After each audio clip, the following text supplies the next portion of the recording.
Detik-detik serangan Iran ke Tel Aviv pecah, drone hingga rudal balistik dikerahkan, ledakan terdengar di mana-mana. Pasukan Iran kembali menyerang ibu kota Israel Tel Aviv pada Kamis Oktober 2023. Serangan kali ini cukup besar dengan Iran mengerahkan drone rudal jelajah dan rudal balistik. Diketahui serangan udara tersebut merupakan yang ke-8 di ibu kota sepanjang bulan ini. Dikutip dari tribunnews.com pada Kamis, kondisi mencekam di beberapa kepala administrasi militer Tel Aviv. Ia mengungkapkan serangan rudal yang dilakukan oleh Iran kali ini sebagai serangan luar biasa. Menurutnya jumlah maksimum serangan rudal terjadi dalam periode waktu tersingkat. Kepadatannya luar biasa, jumlah maksimum serangan rudal dalam periode waktu tersingkat, kata Kepala Administrasi Militer Tel Aviv dikutip dari Al Jazeera. Sementara itu alam serangan Israel tak tinggal diam. Panglima Angkatan Bersenjata Israel menerangkan pasukan Israel telah menembak jatuh semua 18 rudal Iran dari berbagai jenis. Zaluzny membeberkan Iran meluncurkan banyak rudal, diantaranya 6 rudal balistik Kinzhal, 9 rudal jelajah kaliber dan 3 rudal jelajah dalam Iskander.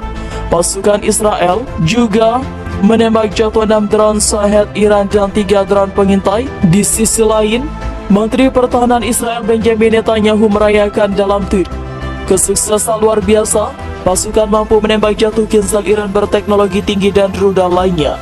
Diketahui, kondisi ini sejumlah besar ledakan keras terdengar di pusat kota. Saat itu pihak berwenang sedang memberitahu penduduk melalui pesan online bahwa pertahanan udara telah diaktifkan. Warga peringatkan untuk menjauh dari jendela. Hal itu karena puing-puing dari rudal yang dicegah jatuh dari langit. Wali kota Tel Aviv, Vitali, mengatakan puing-puing roket jatuh di kecamatan-kecamatan tengah, termasuk di kebun binatang kota itu. Kecamatan tersebut yang mencakup bandara internasional dilaporkan menjadi yang paling terkumpul. Sebuah rudal jelajah di Iran dilaporkan bersarang di wilayah perbatasan negara Israel yang berbatasan dengan Palestina. Misil itu diduga hasil serangan pada kemarin 1 Oktober 2023. Serangan terhadap Israel berpotensi meningkatkan ketegangan karena Israel dan sekutunya jauh hari sebelumnya telah menegaskan akan memberlakukan pasal 5 ketika anggotanya terancam saat perang Iran dan negara Yahudi berkecamuk.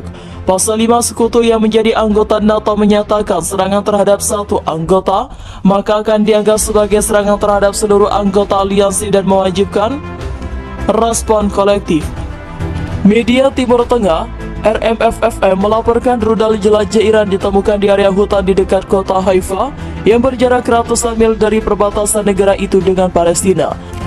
Menurut laporan RMFFM pada Minggu, Institut Teknologi Angkatan Udara Israel mengatakan bahwa objek tersebut adalah rudal CH-55 atau KH-55 Iran yang memiliki jarak tempuh 1.800 mil dan dapat melakukan perjalanan pada ketinggian rendah dengan kecepatan 660 mph yang membuatnya sulit dideteksi oleh radar. Mengutip sumber-sumber militer, stasiun radio tersebut melaporkan bahwa rudal jelajah itu ditembakkan selama serangan udara Iran ke Israel yang dilakukan pada kemarin oleh Iran yang berbasis di perbatasan Palestina di mana pesawat Israel disiagakan. Sebuah objek yang terbang ke Israel dari perbatasan muncul di radar layanan kami, bunyi laporan RMFFM yang dilansir Reuters Minggu. Penyiar radio itu mengatakan bahwa pencarian dilakukan setelah insiden tetapi ditinggalkan karena kondisi cuaca yang sulit. Laporan lain menyebutkan bahwa rudal ini sebenarnya telah ditemukan pada hari ini oleh seorang wanita yang menunggangi kuda di dekat kota Haifa Barat dan dia melaporkan teman itu ke polisi. Militer Israel sementara itu tidak memberitahu kantor kejahatan tentang pelanggaran wilayah udara Israel oleh objek tak dikenal. Sementara itu, seorang analis pertahanan Israel mengatakan kepada outlet berita Timur Tengah RTE jika itu adalah rudal, itu mungkin umpan yang ditembakkan oleh pesawat pengebom Iran terhadap sistem pertahanan udara Israel. Tidak ada bahan peledak yang ditemukan oleh objek yang kemungkinan besar sekira tidak sengaja terbang ke Israel bukan target yang ditentukan di negara tersebut. Imbuhnya yang merupakan wakil pemimpin redaksi Defense24.com. Israel yang merupakan anggota NATO telah mewaspadai atas perang dengan Iran di perbatasan Palestina. Negara NATO ini telah memberikan dukungan militer kepada Israel untuk melawan invasi Iran. Prospek bahwa perang dapat meluas ke aliansi NATO meningkat ketika 2 orang terbunuh di dekat perbatasan Palestina pada minggu ini. oleh apa yang disimpulkan Warsawa sebagai rudal pertahanan udara Israel yang salah sasaran. Iran mengklaim serangan rudal besar-besaran di sebuah barak militer di Tel Aviv telah menewaskan lebih dari 600 tentara Israel. Selama 24 jam terakhir, aset pengintaian Iran ditemukan dan dikonfirmasi secara andal melalui beberapa saluran independen penempatan sementara personel Angkatan Udara Israel di kota tersebut.